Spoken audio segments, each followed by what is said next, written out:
మీ కార్కి best ceramic coating premier care Apexer car detailing studio for contact. తల్లి ఎంత గొప్పదో తండ్రి అంత గొప్పవాడు. తండ్రిని జీవితాంతం దైవంతో సమానంగా చూడాలి.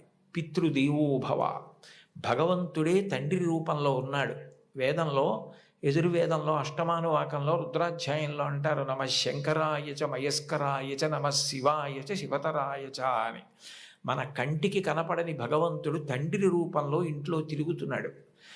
ఎప్పుడు బిడ్డ వృద్ధిలోకి రావాలని అహరహం కోరుకునేవాడు ఎవరైనా ఉంటే తండ్రి. తను ఎంత కష్టపడనివ్వండి, ఆయన బెంగ పెట్టుకోడు. కానీ ఆయన కోరుకునేది ఒకటే, పుత్రాది చేత్ పరాజయం.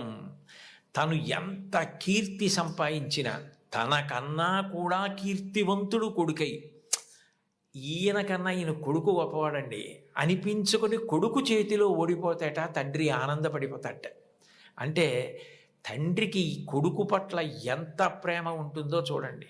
ఈ సందర్భం వచ్చింది కాబట్టి మీకు ఒక విషయం మనవి చేస్తాను. నేను ఒకప్పుడు విశాఖపట్నంలో ధర్మసోపానాల మీద ప్రసంగాలు చేస్తున్నాను.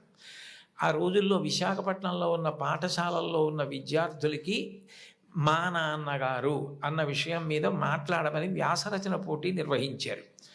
వ్యాసరచన పోటీ నిర్వహిస్తే కొన్ని వందల మంది పిల్లలు పాల్గొన్నారు. అందులో 10 పేపర్లు చిట్ట చివర సెలెక్ట్ చేసి నాకు పంపించారు. ఇందులో ఫస్ట్, సెకండ్, థర్డ్ ప్రైజులు నిర్ణయించమని.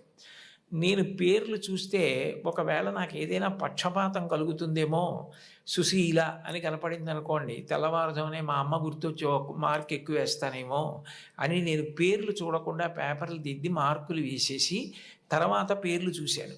చూస్తే నేను ఫస్ట్ ప్రైజ్ ఇచ్చినటువంటి వ్యక్తి ఒక మహమ్మదీయ బాలిక. నేనేం మార్చలేదు సుమండి, అట్లాగే ఇచ్చేసాం. అప్పుడు ఆ బహుమతులు ఇస్తున్న సభకి అప్పుడు తిరుమల తిరుపతి దేవస్థానాలకి కార్యనిర్వహణాధికారి మాన్యులు శ్రీ ఎల్వి సుబ్రహ్మణ్యం గారు, ఆయన ముఖ్య అతిథిగా వచ్చారు. ఆయన ప్రైజ్ ఇస్తూ ఈ పిల్ల ఏం రాసింది మైక్లో చదివి వినిపించమనండి అన్నారు. అంటే ఆ పాప పేపర్ చదివింది.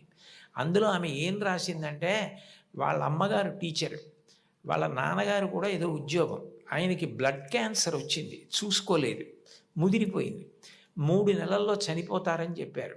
ఆయన తన భార్య దగ్గరికి వెళ్ళి అడిగింది ఏంటంటే, ఈ 3 నెలలు నేను చనిపోతానన్న విషయం పిల్లలకి చెప్పద్దు, వాళ్ళు ఏడిస్తే నేను చూడలేను, నేను చనిపోయాక వాళ్ళు ఎటు ఏడుస్తారు, అప్పుడు నేను ఆపలేను, నేను బ్రతికుండగా వాళ్ళు ఏడవడం నేను చూడలేను, కాబట్టి నేను చనిపోతాను 3 నెలల్లో అన్న విషయాన్ని మాత్రం నా పిల్లలకి చెప్పద్దని రాత్రింబవళ్ళు హక్కున చేర్చుకొని మా భవిష్యత్తు కోసం ఇంకా కష్టపడి అంత జాగ్రత్తగా వ్యవస్థ చేసి 3 నెలల తర్వాత ఆయన మరణిస్తారని తెలిసి చిట్ట చివరి కాలంలో ముగ్గురిని దగ్గర పెట్టుకుని చెప్పకుండా అంత ప్రేమ చూపించి కన్నుల నీరు కారుస్తూ ముగ్గురి వంక గుడ్లు తిప్పుతూ ప్రాణం వదిలేశారు ఆయన.